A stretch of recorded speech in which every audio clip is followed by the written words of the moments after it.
Ang TNC po ay nakikiisa sa sambayan ng Pilipino para sa isang mapayapang bagong Pasko. Ang bagong Pasko ay simbolo ng bagong pag-asa. Ito ay isang pagkakataon upang ating mapagnilayan ang mga kaganapan sa ating buhay. Ang diwa ng bagong Pasko ay hindi mararamdaman sa mga palamuti o karangyaan sa ating kapaligiran, kundi sa alab ng pag-ibig sa ating mga dibdib.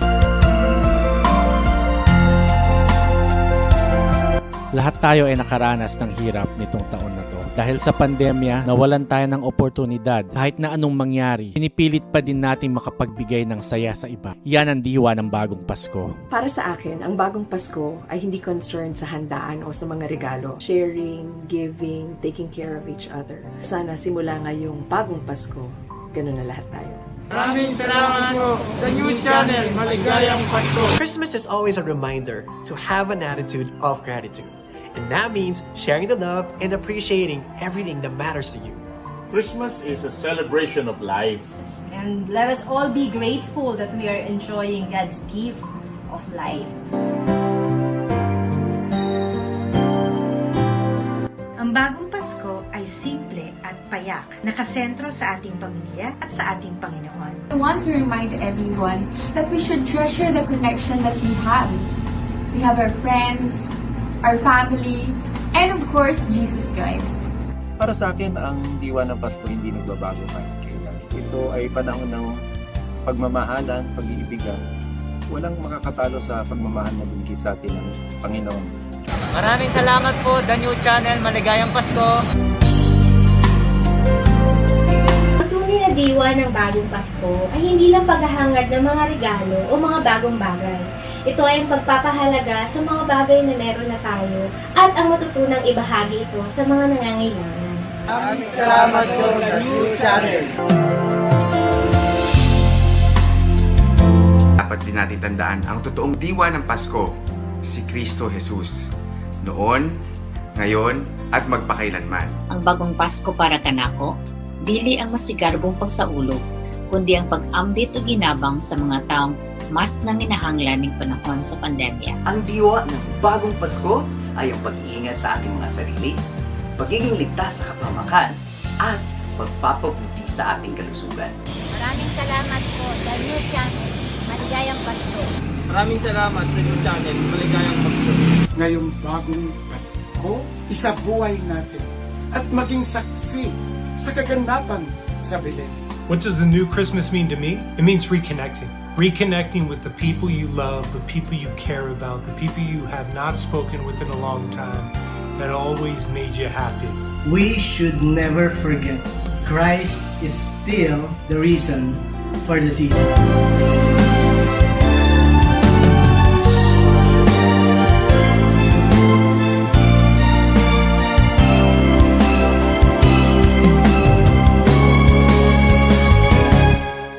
The new Christmas for us is focusing on the basic unit of society, which is your family, and virtual togetherness with friends and relatives. And of course, sharing your blessings to others in need. Celebrate Christmas with full of gratitude. Maraming salamat sa New Channel. Maraming salamat kay E10. Ang Pasko ay tungkol sa pagmamahal mo sa pamilya mo at pagiging mabuti sa kapwa. Christmas is the season of giving, but you cannot give if your hands are closed. So open your hands and your hearts and give. And your open hands will receive so much more. Maraming salamat sa The New Channel. Maligayang Pasko. Christmas is the season of giving. It is best spent with our families. But let us not also forget that this is the celebration of the birth of our Lord Jesus Christ. Para sa akin, ang diwa ng bagong Pasko ay ang pagkakaroon ng mas madaming oras para sa ating mga pamilya. Maraming salamat sa New Channel. Maligayang Pasko.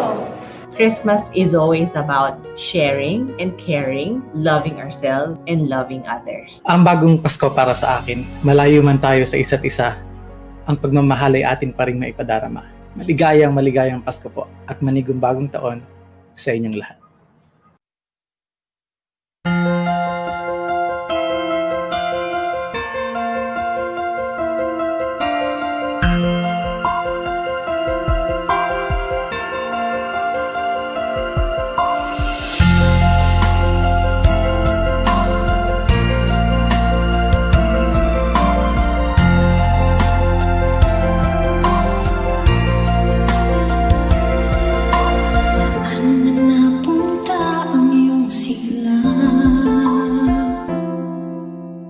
Di sa labi mo'y naglaon na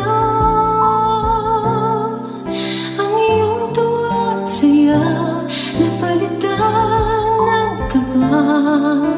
Itatanong kung may pag-asa pa.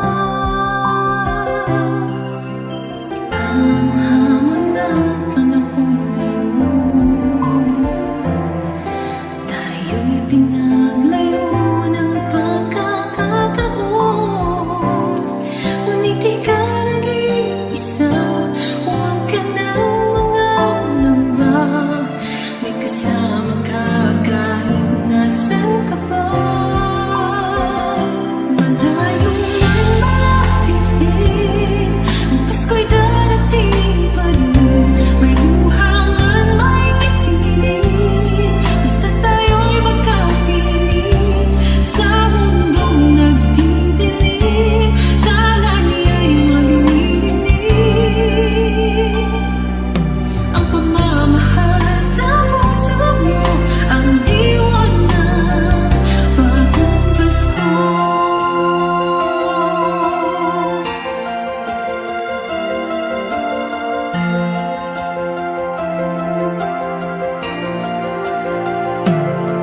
Sabihin mo ang bagong umaga,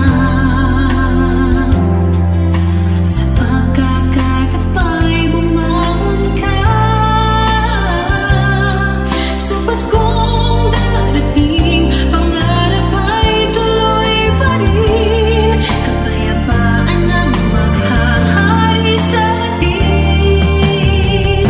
Malayo man malapit din, ang Pasko'y darating pa rin. May luha man may ngiti rin, basta tayo'y magkapiling. Sa mundong nagdidilim, tala niya'y magnidinig.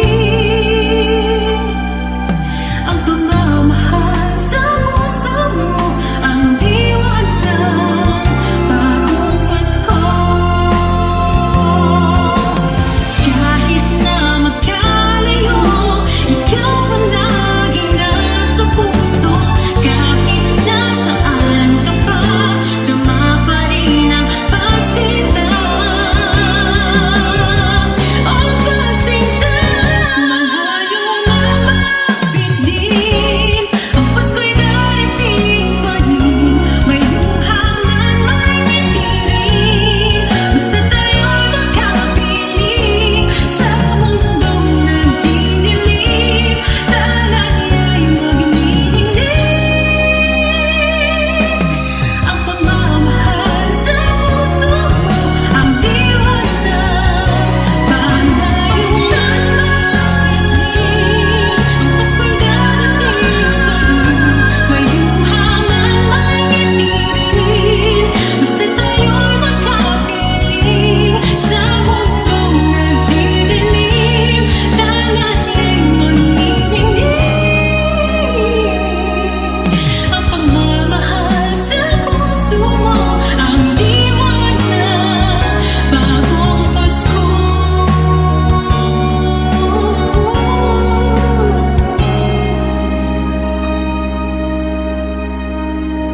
Pagmamahal sa puso mo, ang diwan na bagong Pasko.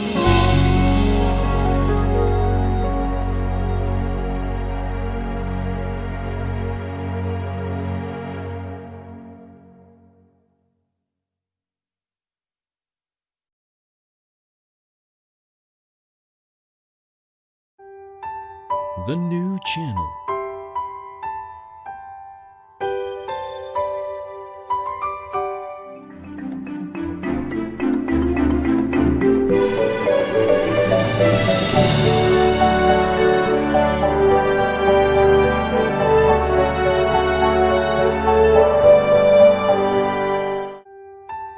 The new channel.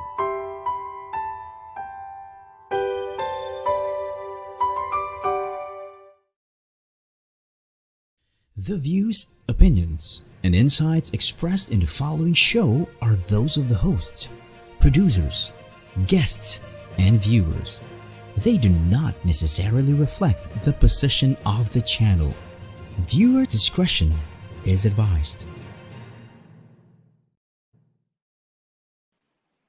Hello and welcome to the new channel. We are here to help you see the new you. This is your Orange Lady, Joby Linsangan-Moreno, and welcome po sa Usapang Beauty.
Hello everyone and hello beautitas! Welcome po. This is Usapang Beauty. Merry Christmas and a Happy New Year! So today is December 26, araw ng Sabado, one day after Christmas and 5 days to go na lang bago magpasko, diba? Ay, bago magbagong taon, before 2021.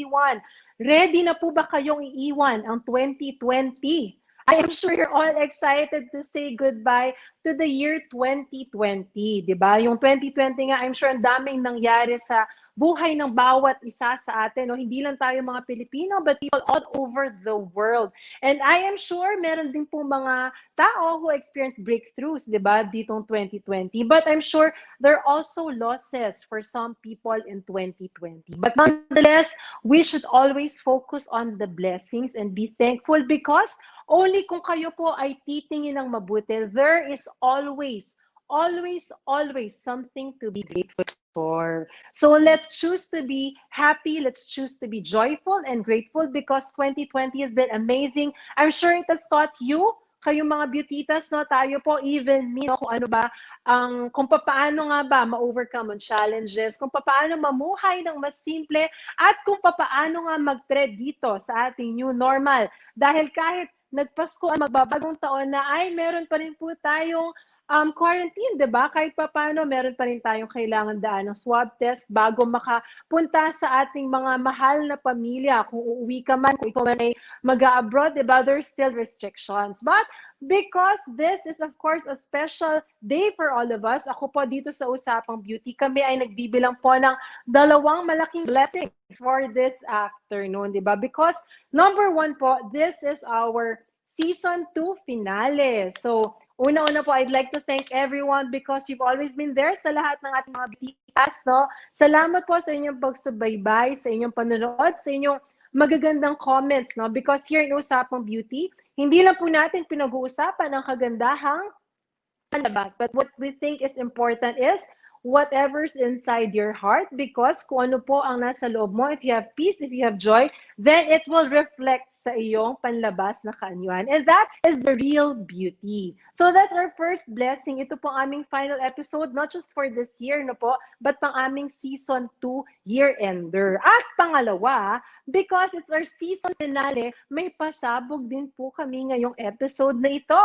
Because this afternoon, we will be joined by, nonetheless, the Vice President of the Republic of the Philippines, Ma'am VP Leni Robredo. Ayan. So mamaya makikita niyo siya.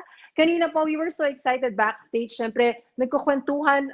We were starstruck talaga na makita natin ng VP. But this afternoon, we'll know more about her personal side. What is a regular Ma'am Leni doing at home? Is she the type of a disciplinarian mother? Ano nga bang kanyang beauty tips and secrets, di ba? Sa kanyang kabisihan, what does she do to distress? At ano nga ba ang kanyang routine ngayong pandemic, whether in the office or at home? So I am sure, katulad ko po, gusto nyo ding malaman ang mga kumbaga, hindi masyado na pag-uusapang facts na ito about our Vice President. So, please stay tuned because pagbalik po natin ay makakasama natin ang Vice Presidente ng Pilipinas, Madam VP Leni. So, stay tuned and don't go away. Usapang Beauty will be right back.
Hello and welcome back sa Usapang Beauty. You are watching, of course, with our fellow beautitas, and this is your host, your Orange Lady, Joby Linsangan-Moreno. So obvious po ba, o hindi po masyadong obvious na ako po ay kinakabahan na tininervyos because this could be one of the most special and most unforgettable interviews that I'll be doing in my life.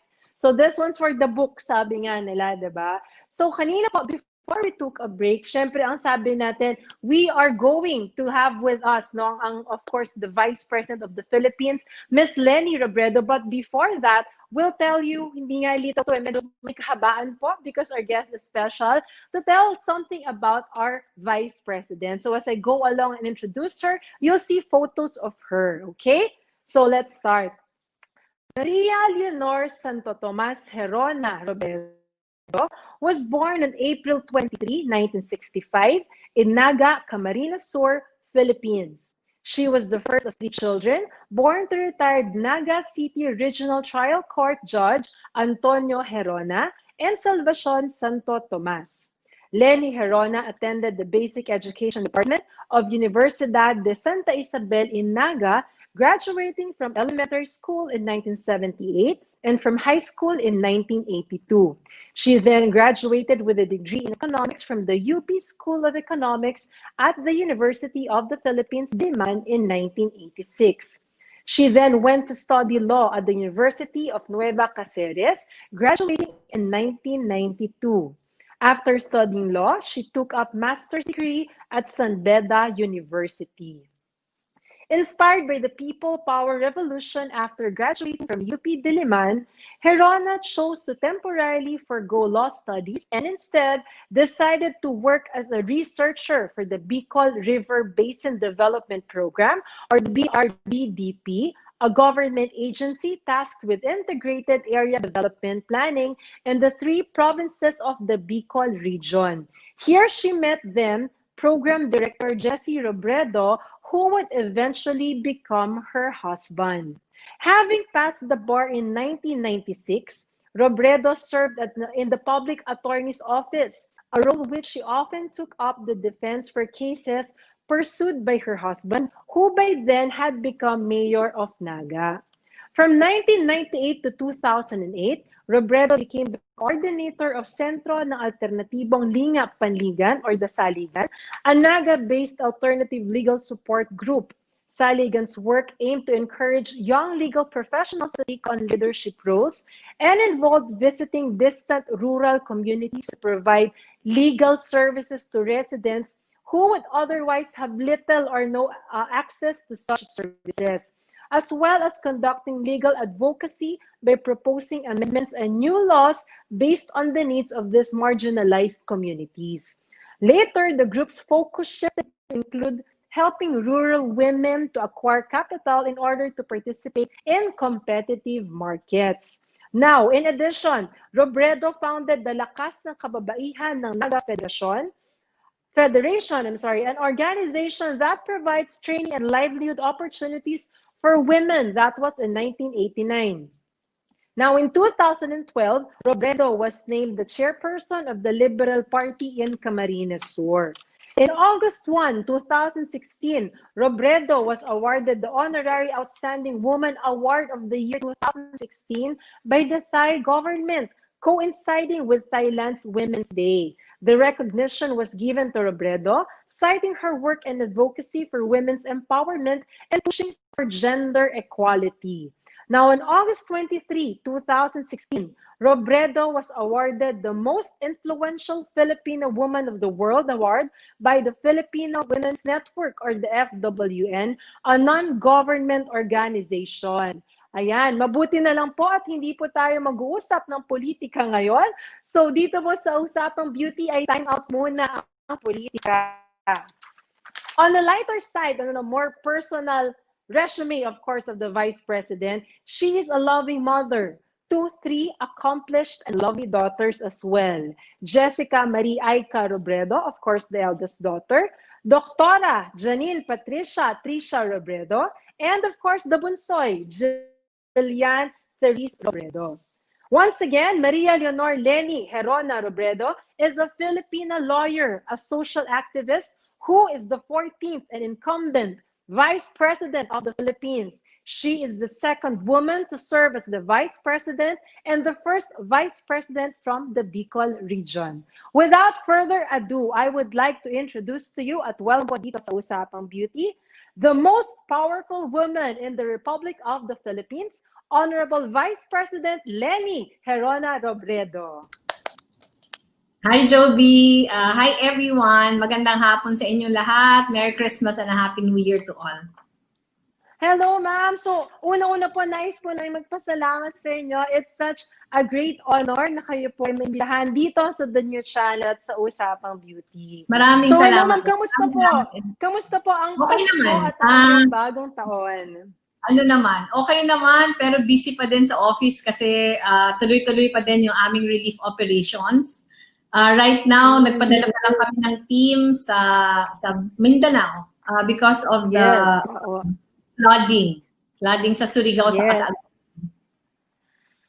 Yes, no. So salamat po because you took time, diba, to be with us today. So ngayon po, time out muna tayo sa politika. And of course, because you are here in Usapang Beauty, bago po tayo mag-start ng ating Usapang Beauty, I am sure gusto nating malaman ng mga beauty secrets and tips din, of course, ni Ma'am Leni, diba? But before we get into that mode, Usapang Beauty mode, we'd like to ask you, ma'am, what is beauty for you, the Vice President of the Philippines? How would you define beauty? Ako sa akin, mas importante kasi sa akin yung internal eh. Parang yung nakikita ng iba is what you exude. Pero you cannot exude what is not in you. So para sa akin, yung kagandahan ay dapat nag-uumpisa sa loob. Kahit anong palamutin natin sa panlabas, yung panloob yung nag-exude ng peacefulness, ng charisma, happiness. So sa akin yun. That's true. And it has to be sincere, ma'am, diba? Hindi mo siya pwedeng i-fake eh. Once you're happy and That's true. Once you're happy and peaceful inside, no, it just radiates. Totoo yung sabi, you exude that beauty. Di ba po? So thank you, ma'am. So please tell us something about yourself and the work that you do. Did you plan on this, on becoming the vice president? Have you always had that instinct, ma'am, to get into politics? Or ito ka na talaga? Ako never. Ako tingin ko, if my husband did not pass away unexpectedly, I would never have joined politics. For a very long time, my husband was mayor of Naga for about 19 years. Naging mayor siya bagong kasal kami, wala pa kaming anak. Nagkaanak pala kami just before the elections. He was mayor for 19 years. He was DILG secretary for 2 years. Parang in all the years that he was with us, never na in-entertain kung papasok sa politika. I was a lawyer. I was a social activist. I worked very, very closely with communities. And I felt that it was my calling. Talagang nararapat ako sa ganong klaseng trabaho. Pero hindi natin masabi yung tadhana na namatay yung asawa ko ng biglaan. So I was thrust in this world very, very unexpectedly. Perhaps destiny, di ba po, ma'am? So as you can see, yung binasa ko kanina, totoo pong yung puso ninyo talaga is to civic work, no? Yung talagang makatulong, no? Nakakatuwa naman pong makita yun na I think it became more legitimate lang now that you're in the office to help more people, di ba? More Filipinos. Ako siguro kahit wala naman ako sa politika, marami pa din pagkakataon makatulong. Pero siguro yung kaibahan lang with the position I'm holding, lalo na ngayon ako, parang meron kang platform. Parang meron kang platform na command ng attention yung mga ginagawa mo. So mas marami kang na-affect. Hindi gaya nung dati, nung ordinary lawyer ako, while I was working very closely with communities, syempre parang dahil wala naman nakakaalam sa advocacy namin, yung na-affect lang namin yung communities na pinaninilbihan. Opo, that's true. Kasi kahit papano, yung attention na nabibigay sa ginagawa namin, nakaka-inspire din sa iba para alam mo yun, para nagre-reverberate yung ginagawa. Totoo po yun, di ba? So thank you, no? At ngayon po, because we are talking about Usapang Beauty, we'd like to know your daily routine. Now that it's pandemic, na you're still in the office, yan, paano po ba ang typical day ng isang vice-presidente? Ako, busy pa din kasi. Actually, parang busier kami nung nag-pandemic kasi meron kaming COVID-19 operations. At ako, every day andito ako sa opisina. Nawawala lang ako dito pag nagpo-provincial ako. Pag bumababa ako on the ground, sunod-sunod yon kasi pinaplano namin yung mga quarantine. Bago ako pumunta sa probinsya, nagte-test kami. Yung aming protocol sa office, pagdating namin dito from provincial visits, magko-quarantine kami for 5 days. On the 5th day, magte-test kami, tapos pag negative, saka papasok. So, yun lang siguro yung pinagkaiba. Yung business pareho pa din. Siguro yung iba lang ngayon, hindi na ako masyadong nagagabihan dito sa opisina. Hindi gaya noon. Kasi before parang usual na uwi ko, mga 8 o'clock, 9 o'clock, minsan even later ng gabi. Pero nung pandemic, sinisiguro namin na maaga nakaka-uwi kasi walang public transportation.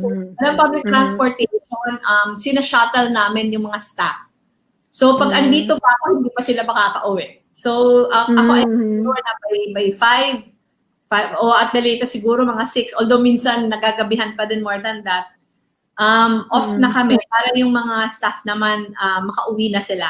Mahirap kasi walang public transport. But now that you mentioned, ma'am, no, now when you get home after a day's work, let's say, who is Leni off cam? Is there still a line of parang demarcation na this is VP Leni, and then this is regular Leni, Mommy Leni, ganun at home? Or hindi mo siya pwede mapaghiwalay? Are there different personalities when you're off o kaya on duty? Ako very ordinary ako. Kahit andito ako sa opisina, I'm as ordinary as everyone. Pero pagdating kasi sa bahay, marami akong parating trabahong dala pag uwi. Pero pagdating sa bahay, yung importante yung mga bata. Hindi namin napapag-usapan yung trabaho ko. Ang napapag-usapan namin yung mga activities ng mga bata. Tapos ngayong pandemic, yung long time kasi namin nakasambahay, she has been with us for more than 30 years already. Nag-slide siya sa bahay namin, so she had to undergo a total hip replacement. So, dun kami nawalan. I hope she's okay. Para kaming napilay kasi we have, all of us, ako, pati mga anak ko, have been so dependent on her. So, inopera siya, tapos pinauwi ko muna siya sa probinsya to recuperate. Mula nung na-aksidente siya, until now, ako yung nagluluto ng dinner sa amin. Totoo nga ba? Oo, yung panganay kong anak siya yung lunch. Yung ako naman, yung dinner. Kaya pag umuwi ako sa bahay, lagi ako nagmamadali kasi magluluto pa ako ng hapunan. Ako naman, ever since naman, gumagawa pa din ako ng house chores. Ako yung mahilig mag-ayos sa bahay. Anak ko na lang kami sa condo. Hindi kami, maliit lang yung aming unit, so madaling ayusin. Pero ako yung mahilig maglinis. Ako yung mahilig organize. Nadagdagan yun ngayong pandemic dahil nga na-aksidente yung aming kasambahay. Pero it's something that I enjoy doing. Tapos ko lahat ng chores, doon ako magtatrabaho ulit. Yung dalawa kong... Ang sipag naman po. Yung dalawa kong bunsong anak, yung doktor, saka yung pinakabunso, hindi masyado nakakatulong sa bahay. Kasi, halimbawa, yung doktor ko, during the pandemic, yun yung review niya for the boards. Tapos, nag-board exams noong November. Yes, tapos ngayon, nag-duty na siya ngayon. Tapos yung bunso naman, katatapos lang nung kanyang finals, school from home. Katatapos lang nung final exams niya nung Saturday. So, ngayon pa lang siya na medyo bakante. free. Opo. So I hope you all listened, no, mga our viewers and Filipinos. Pag uwi po ni Ma'am Vice President ay nagluluto pa po siya, 'di ba, sa kanilang tahanan. So I think nakakatuwa pong isipin ng ating Vice Presidente. Of course, you also do household chores, and I think that's what makes you feel normal, 'di ba po? Yung masayang isipin that you can still do the normal things with your family, di ba? Ako kasi Joby, it's something that we really intended to do kahit nung mayor pa yung asawa ko. Parang to provide our children as ordinary a life as possible. Para hindi politika yung buhay namin. Para hindi maengganyo yung mga anak ko pumasok sa politika. Para sa amin, kasi pag magulang ka, diba? Pag magulang ka, parang you only want the best for your children. And yung politika, malaking sakripisyo. Malaking sakripisyo. Parang gusto mong i-protect yung mga anak mo. Kaya yung mga anak ko, walang may balak pumasok sa politika. Kasing ordinaryo na namin. Kahit nung nabubuhay pa yung asawa ko, wala akong driver. Ako yung nagdadrive sa sarili ko. Ako yung naghahatid sa mga anak ko. I think pag ganon, it would be easier for us to transition back to normal life pagkatapos ng term namin. Ayaw namin yung parang... You think about those things already. Ako naman. Ayaw namin yung pakiramdam na sanay ka ng marami kang kasama, sanay ka ng may gumagawa ng mga bagay for you, hindi ka na makaalis. Gusto namin, when our time is up, our time is up. Oh, that's nice po, no? So I think that's possible now for you to raise your kids in a most regular and normal way, di ba po? Now that we have talked about your kids, no? Now, magkwentuhan po tayo sa inyong mga lovely daughters because they're such accomplished kids, di ba? Very smart women. Now you have a doctor. So ano po ang style nyo sa pagpapalaki ng mga bata? I have a daughter, ma'am. We have a daughter and she's the eldest. No, nakita ko po yung mga photos ng inyong anak. So I think we can also show them, no? They're all grown up. So do they also may kwento sa inyo po about their love story, ganyan, may naniligaw, their plans, or are they the secretive type? Do you talk about this at this age? Hindi naman.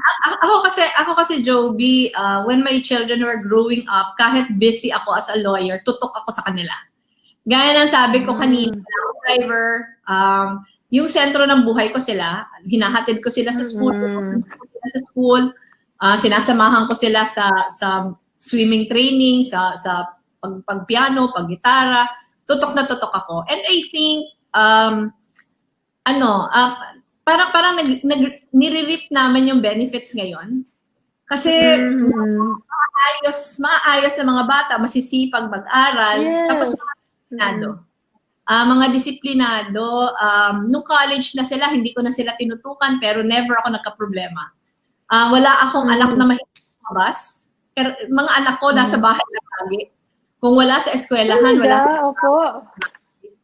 Parang sila, once in a blue moon lumalabas.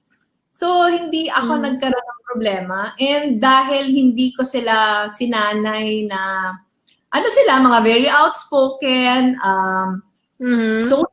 socially involved, pero marami din silang kanya-kanyang mga community involvement, pero hindi sa politika. So sa akin, tingin ko nakabuti yon kasi talagang sila, hindi dependent sa amin yung kanilang pangalan. They're carving image, they're working hard for themselves. Gaya ng pangalan ko, nag-aral na mabuti, nag-graduate siya ng Management Engineering sa Ateneo de Manila, nagtrabaho siya sa private company, tapos nag-master siya sa Harvard. Pagbalik niya, she decided to work for a development organization. Nasa isang NGO siya ngayon, which she heads. Yun yung kanyang buhay. Yung pangalawa naman, ganun din. Grade school sa high school, tapos she also went to Ateneo for college and decided to pursue medicine sa Ateneo also. So katatapos na lang, after a long time na nag-aaral. Yung bunso, nag-aral siya sa Naga for grade school.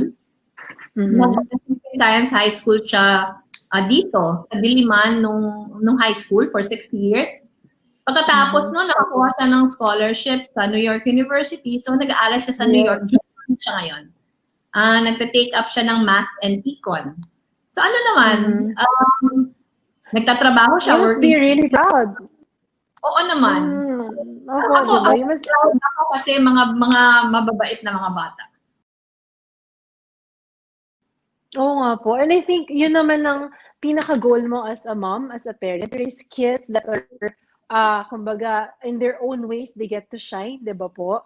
Tsaka, are you the type, ma'am, however, di ba, sabi nyo nga, you let them carve their own destiny, their own paths, no? But do you also tell them what to do at times? Let's say, do this, do that, or no? Ako siguro nung grade school, high school, oo. Kasi tutok na tutok nga ako.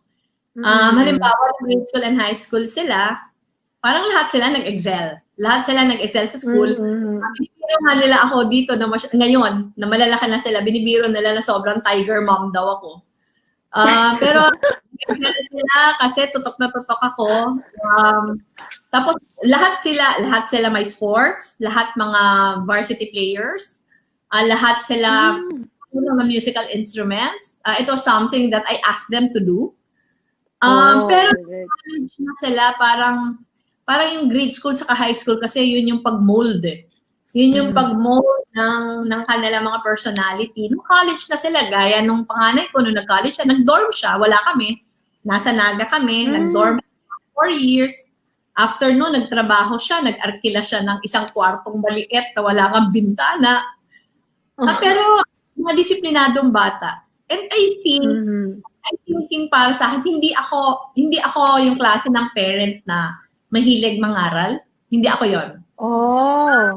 Ako steady yung presence ko. Steady yung presence ko, pero hindi ako nangangaral. Tingin ko yun yung pinakamabuting ipapakita sa mga bata, yung example. Bata hindi natututo sa naririnig. Pero natututo sila sa nakikita. So I think yung mga anak, halimbawa, masipag sila mag-aral kasi nakikita nila kami mag-asawa, masipag kami sa trabaho. Wala akong anak na parang yung sa amin kasi yung measure namin pag mataas na yung araw, dapat nagtatrabaho ka na eh. Gising ka na, opo. Kami mag-asawa, parang lumaki kami sa household na pareho yung parents namin, pinapagalitan kami kung mataas na yung araw, nakahiga pa kami. Parang hindi ko naman sinabi yun sa mga anak ko, pero wala akong anak until now na gumigising ng late. Tapos wala akong anak na nalilate sa mga appointments. Pinangaral, pero tingin ko dahil nakikita sa aming mag-asawa na ganun kami. Yung respect for the others, yung disiplina sa buhay. Tingin ko yun naman yung mahalaga. Opo, I have to agree with that. Po. It's yung pag-show mo ng perfect example, di ba? Less talk, more on example and more leading these kids, no? Ang ganda pong ano po, I hope you're all listening, no, viewers, no?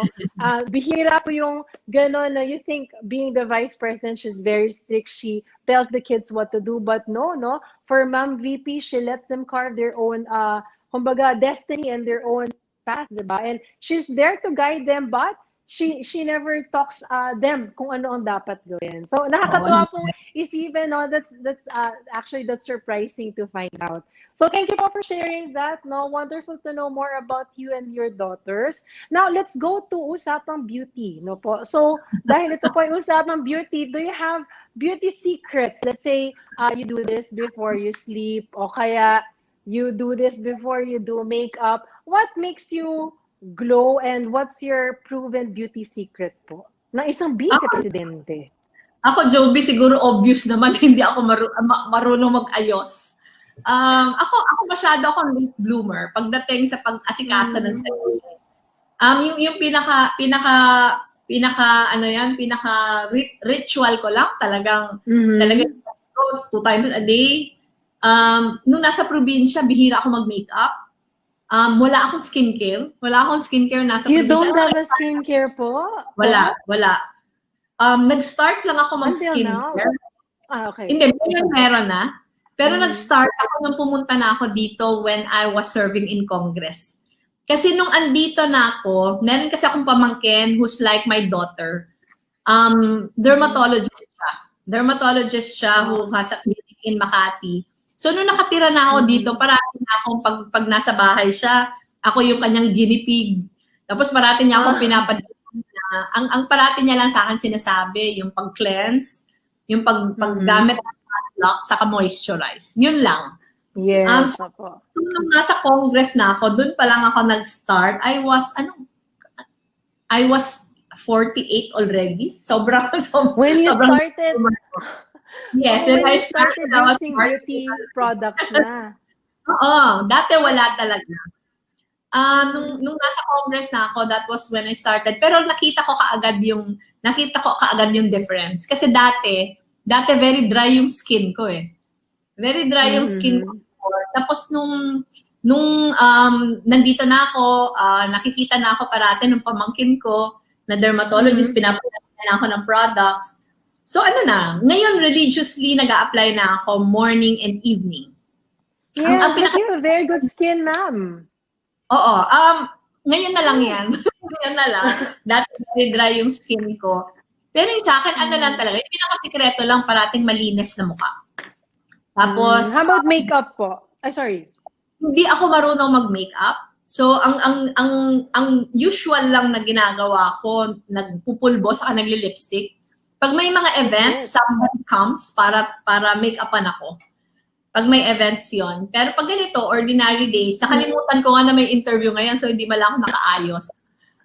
During the pandemic, lagi na nakatali yung buhok ko. Dahil hindi na ako masyado nakakapagpa-parlor. Pero para kasi sa akin, I spend so little time fixing myself. So ang parati kong pag bumibili ako ng damit, yung parati kong measure dapat siya classic. Dapat hindi siya pansin. Kasi paulit-ulit ko lang siyang ginagawa. Yung mga damit ko 10 years ago, yun pa din yung damit ko ngayon. So, susot pa din po.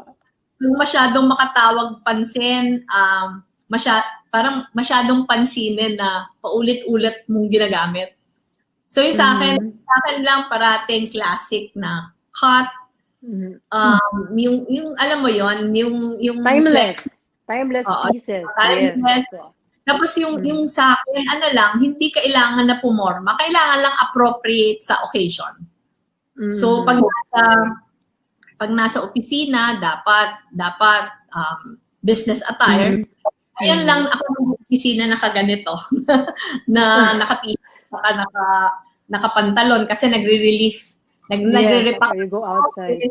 Yung opisina namin ngayon, parang bodega. So, ngayong pandemic, pumapasok ako na naka-casual. Pero before the pandemic, I make sure na pag nag-opisina ako, at least naka-slacks ako, naka-blouse. Appropriate Ready lang. for duty. Oo. Ready for duty. Flexible. Opo. Now, I have a question. Yes, I have a question, a beauty question, of course, from my dear cousin. Pinapatanong po niya kung ano daw po ba ang gamit niyong eyeshadow. So because this is Usapang Beauty, I get the chance to ask you because every time daw po yung Zoom meetings, nagagandahan siya sa inyong eyeshadow. So the brands that you use. Actually, hindi ako bumibili. Lahat lang sa akin bigay. Bigay ng staff, o bigay ng pamangkin ko, bigay ng mga anak ko. Yung ano ko yata for the longest time, yung Urban Decay. Kasi, hindi ko pala dala. Pero yung, anong pangalan nga, no? Nakalimutan ko yung pangalan. Kasi yung mahaba, parang 2 taon na yata. Ganun po. Parang 2 taon yata sa akin. Yung, kasi ako brown lang naman yung ginagamit ko. Ayun po, the neutral shade, diba? So itong Urban Decay, yung Urban Decay, parang ano yun, may 1, 2, 3 na basta sa akin, iba-iba lang na shade ng brown. Naalala ko, bigay pa ito sa akin nung colleague ko in Congress. One Christmas. Ngayon, yun pa din yung gamit. Yun, so to the viewers and of course, special mention kay Ate Camille, it's Urban Decay for the eyeshadow of the Vice President, diba? Ma'am, how about your fitness? Do you work out? Because you seem to be in shape. Do you follow a certain workout routine? Doon ako tamad. Sobrang sa trabaho. Pero sa workout, tamad ako. Although during the pandemic, kasi ako, I go to the office very early. I'm here 8 o'clock, 9 o'clock at the latest. Then I'm here until the evening. So before the pandemic, I don't have any exercise at all. Yung pinaka-exercise ko yung trabaho. Pero during the pandemic, I don't have to come very early. Paminsan pumunta ako dito ng umaga, nakaka-treadmill ako. Nagka-treadmill ko. I do a little Pilates na sumusunod ako sa YouTube. Pero that's about it. Yung mga anak ko, yung mga anak ko ngayong pandemic, masisipag eh. Masisipag mag-workout. Ako yung pinakatabad. Ako yung pinakatabad. Ngayon na maaga na ulit ako, yung siguro after August ba yun? Parang after August yata, maaga na ulit ako pumapasok. Bihira na naman. Pero yung March, mga July. Yes, during the lockdown, ano po? Oo, parang pupunta ako dito late morning, paminsan lunchtime na, nandito ako whole afternoon. Yung ECQ time, yun yung yun yung regular yung aking treadmill, pero ngayon hindi na. Busy na ulit ano po? Oo nga eh. Nandito na naman ako morning, afternoon. Ang difference lang, mas maaga ako ngayon umuwi. Parang 5, 6, nasa bahay na ako. So thank you, Mama. So natutuwa po kami because you shared those beauty and health tips, diba? Ngayon po, of course, for our last question, we'd like to ask you, what could be your beauty within? You know, the values, your attitudes, perhaps your life's perspectives na sa tingin niyo po ang dahilan kung bakit madami kayong friends, madami lumalapit sa inyo. What could be that beauty within of Miss VP Leni? Ako, si Camille kilala ko eh. Alam niya na chill akong tao. Pero yung pag-chill sinabi niya po yun, exact words, chill. Ano siguro yun? Parang ako, yung policy ko sa buhay, don't sweat the small stuff. Parang parati kong choose yung aking battles. Hindi ko pinapatulan lahat. Tapos siguro yung confident ka na wala kang ginagawang masama. Kasi tingin ko sa dami ng binato sa akin na, di ba, ang dami sa akin accusations, fake news na binabato. Ako tingin ko kung meron dong totoo, hindi na ako nakakatulog sa gabi. Pero That's true. na mga kasinungalingan siya, hindi ako na-affect. So ngayon, Chill pa din po kayo. na ano yan? Chill pa din po kayo. Oh, chill pa din. Saka sa akin kasi, ayoko siyang tawagin na very religious. Sa akin siguro, yung spirituality in the sense na alam ko na andito ako for a reason, na hindi ako ilalagay dito kung walang dahilan, na hindi ako bibigyan ng anything na hindi ko kaya. So sa akin, mas accepting ako. Mas accepting ako. Parang pag may mga unos na dumadating, hindi ko dinidibdib. Kasi parating alam ko na may dahilan. May dahilan kung bakit ito nangyari. Alam ko na may light at the end of the tunnel. So sa akin, very positive ako lagi. Parang never hindi ako iyakin na tao. Ever since, kahit nung maliit pa ako. Kahit nung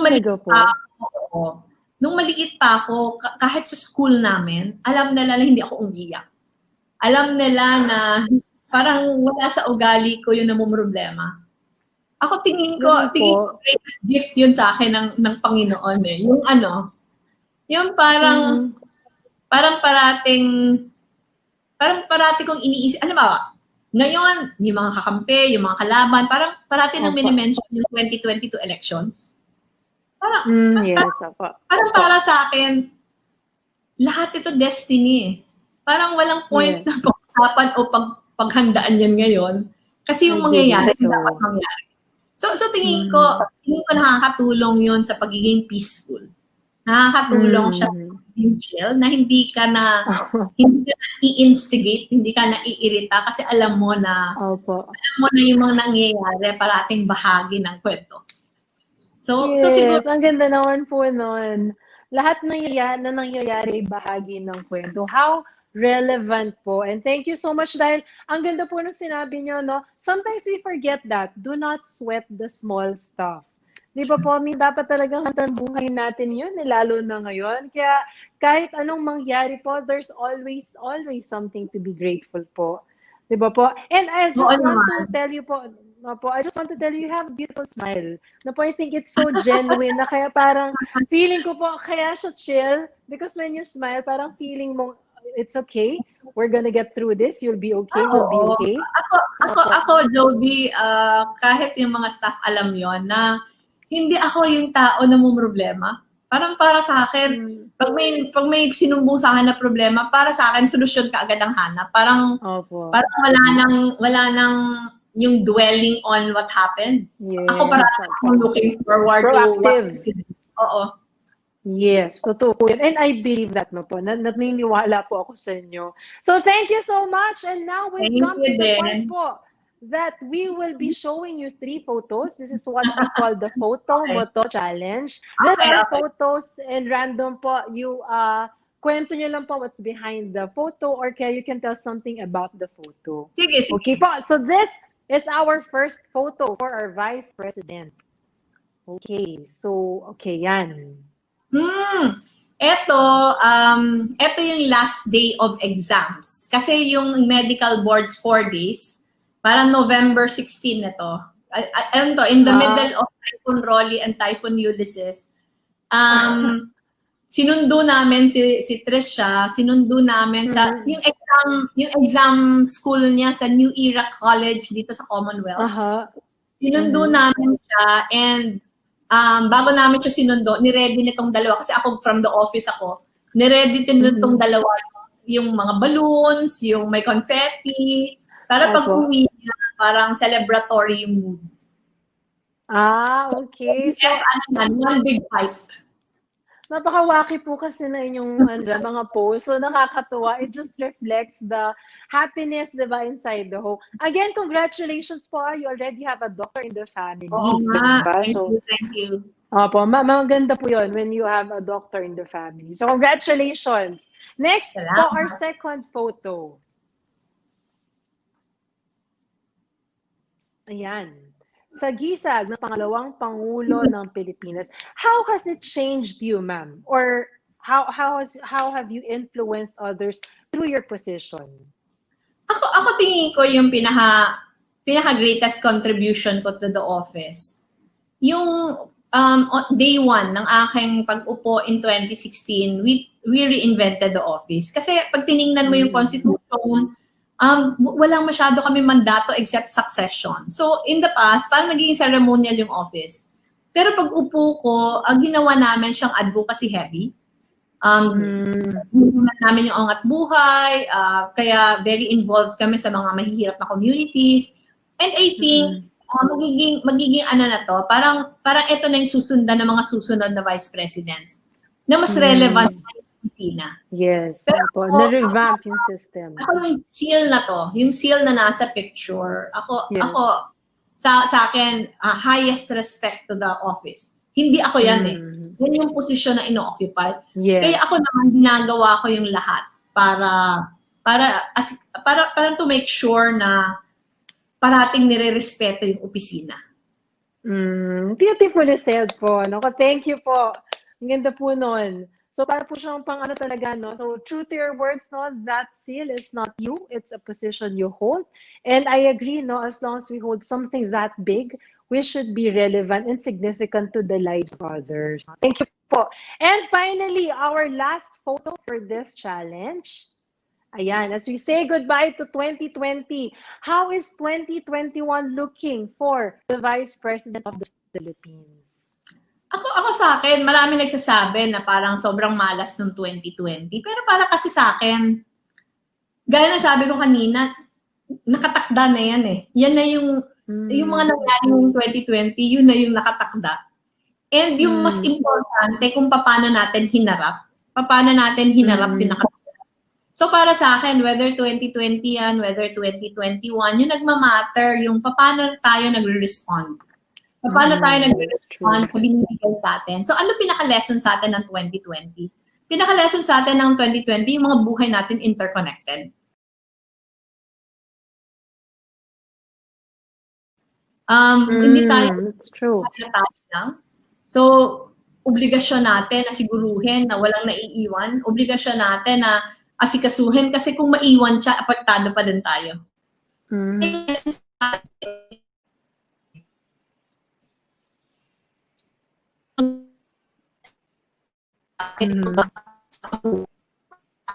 With that lesson, is to make sure na walang napapag-iwanan. Gawin natin personal responsibility. Gawin natin personal responsibility to take care of other people.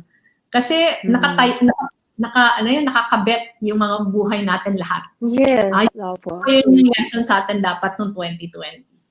That's true, no? It's a great realization, no, that we are interdependent of each other. No? Interdependence, that's very true. Thank you so much po for those wise answers, no po, and saying, at hindi pa po kami natatapos dyan because when we come back, we will still be with the Vice President of the Philippines, Madam Leni Robredo. Kaya, Ma'am Leni, wag po muna kayong alis. And of course, beautitas, please stay tuned because Usapang Beauty will be right back.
ito po ang Usapang Beauty. I am your host, of course, your Orange Lady, Joby Linsangan-Moreno.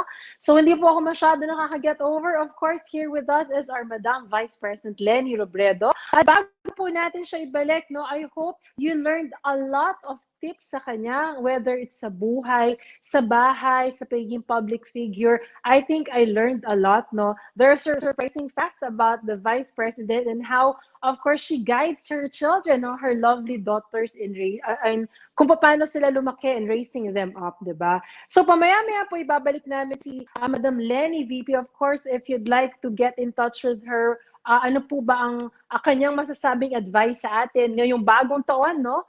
Kaya wag po kayong alis because she'll be back. But for now, we'd like to invite you, of course, to watch all of our shows here on the new channel. Okay, we have The Big Picture, inspiring stories of notable personalities, Mondays to Friday, 7 p.m. We also have Human Resources Management and HR Hotline, Tuesdays, Thursdays, and Saturdays at 12 noon. We also have the Family Business because it's everyone's business. Tuwing Sabado po, alas 4 ng hapon. Then we also have the fourth project, Life, Business, and Success Stories, tuwing Saturday, 10 p.m. Dubai and 6 p.m. in the Philippines. Then we have this relevant show that we have, COVID Stories, time to hear positive stories from those who recovered, Saturdays at 10:30 in the morning. Then we have U-Turn, Life, Purpose, and Turnaround Stories with Ma'am Carmine, Mondays and Thursdays at 10:30 in the morning. We also have The Home Buyer, Build and Own a Property, Lunes at Thursdays at Webs 4 p.m. Next, we have The Puppet Stories by Sir Juan Lu, Laugh and Learn from Puppetry Arts Around the World, Mondays at 5:30 in the afternoon. At bukas na po ang TNC Marketplace, magbenta, bumili at tumulong dahil bukas na ang TNC Marketplace. This is an online night bazaar, Thursdays and Fridays at 10 in the evening. And we also have YOLO, Know Your Rights and the Basic Law, Thursdays at 8:30 in the evening. And also we have Money and More.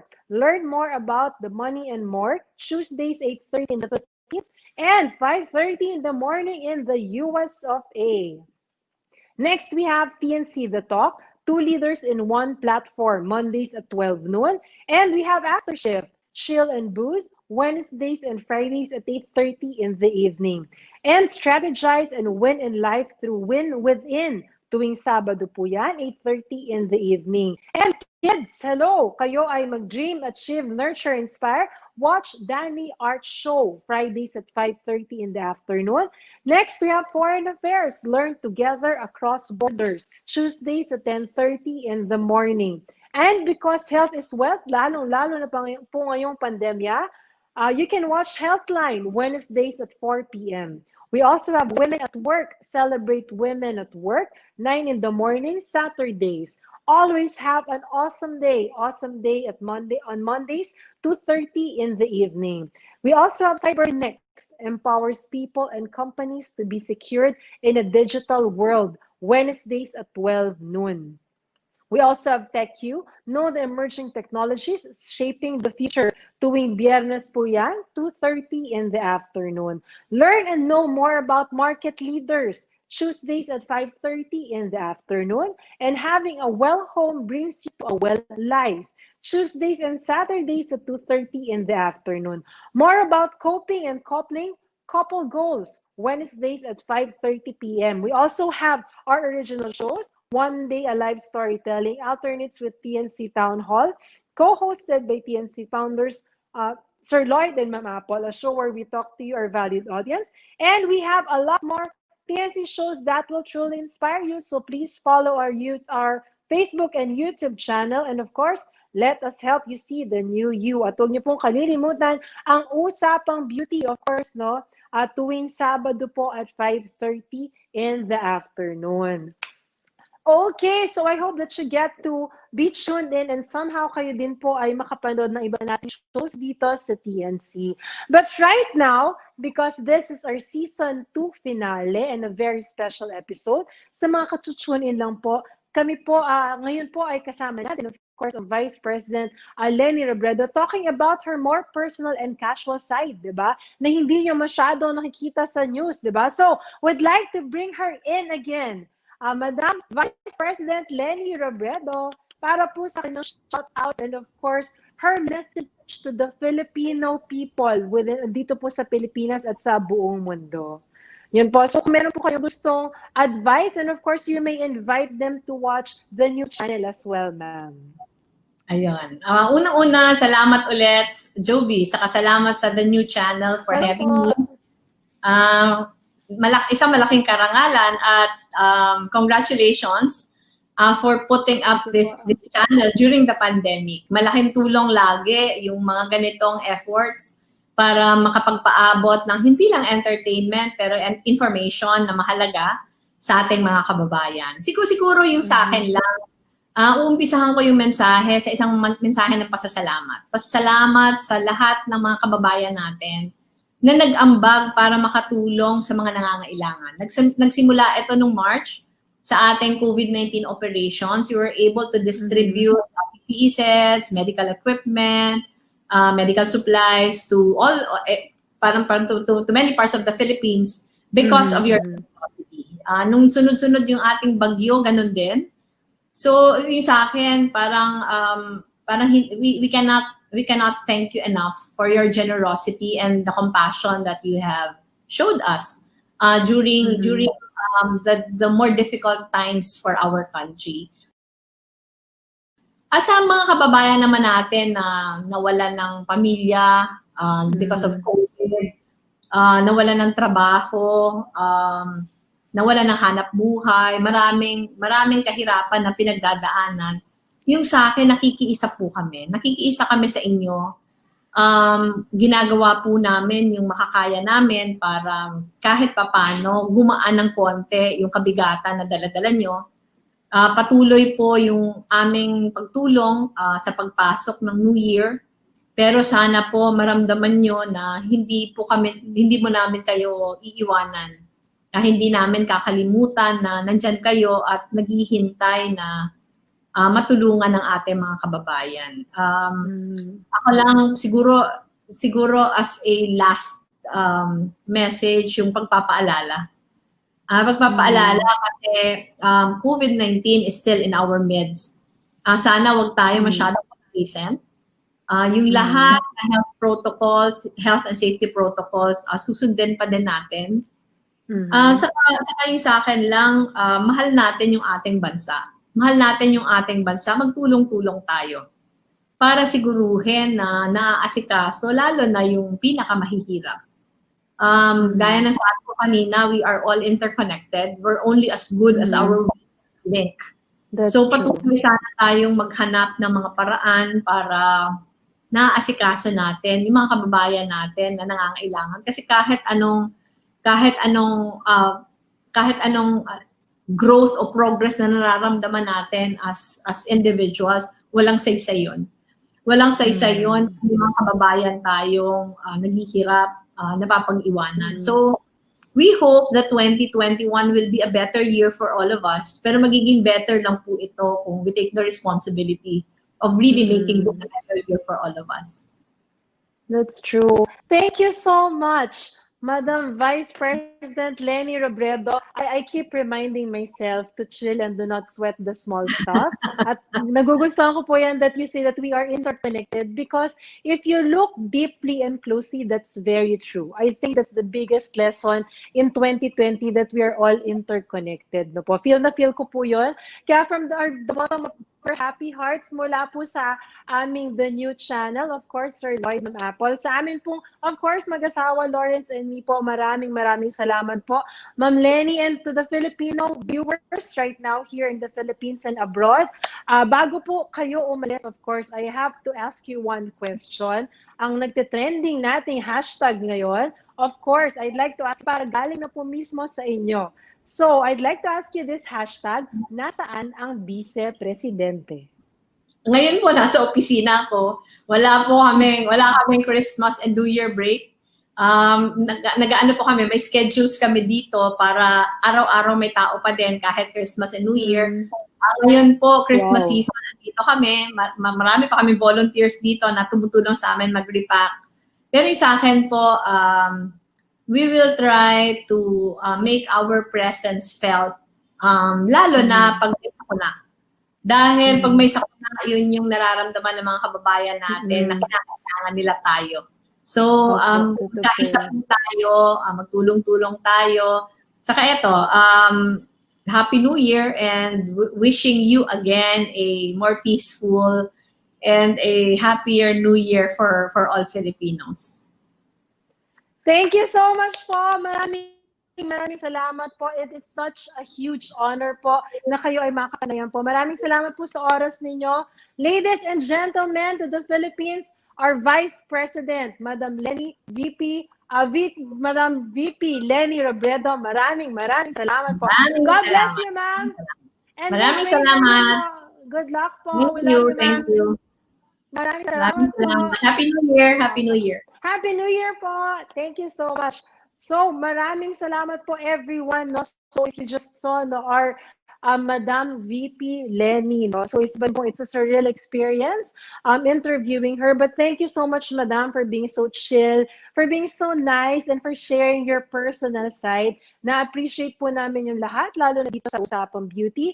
And again, in behalf of the new channel, it's such an honor to have you on the show. So I think that is it for me. No, ako po ay natutuwa dahil patapos na 2020, one day after Christmas, nakapanayam natin ang Vice Presidente. And of course, we're all looking forward to a healthier, a happier, and a more blessed 2020. So syempre, bago po ako mag-bye, I'd like to say thank you, most especially to my dear cousin, no, Miss Camille Agustin Dofredo. Thank you so much for making this interview possible. Maraming salamat sa iyo. Love you, cousin. And thank you also to Orange Blue Shalon, Lemon Ribbon, Aliaga Rice Supply, and hello to my family, my daddy, my mommy. I'm sure happy nga po kayo. Napanood niyo, of course, our Vice President, and of course, Ate Leia, Julian, and Nathan, of course, my husband, Bubu, Star, Boo, and Bibu, and also Joey, Jessie, and Ann. So, gayon din po, hello, Tito Boy Abunda. Hello po, good evening po sa inyo. Thank you also to the Podium Special Event Center, Yard Cafe, PAC Foundation, Palorisa at Barbero Kami Foundation. And of course, before I end, like I always do, I would like to share with you a Bible passage from Jeremiah 17:7. It says here, "Blessed is the man who trusts in the Lord and whose hope is in the Lord." So ngayon pong papasok ang 2021, let's look back and acknowledge God's presence and God's faithfulness. And we hold our head up high because in 2021, we should not be afraid for God is always with us. Let's cling on that eternal hope dahil ang Diyos po ang may control over everything. At sabi nga po ni VP Leni, no, lahat yan nakatadhana na. Diba? So all we have to do is to keep the faith, keep the hope, and do whatever we can to make a significance and find our purpose in this life. So okay, so I hope you had a very Merry Christmas, and here's to wishing you a blessed and happy 2021. So 5 days na lang ay bagong taon na. So once again, it is an honor, of course, to have you with us. Maraming salamat po because this is our last episode for Season 2 because it's our Season 2 finale. Maraming salamat po sa inyong walang sawang suporta sa the new channel at sa Usapang Beauty. So once again, this is your Orange Lady saying, always find the beauty in everything. Happy New Year, everyone. And God bless us all. This is Joby Linsangan-Moreno of Usapang Beauty. Bye! God bless you. Thank you, Vice President Leni and the new channel.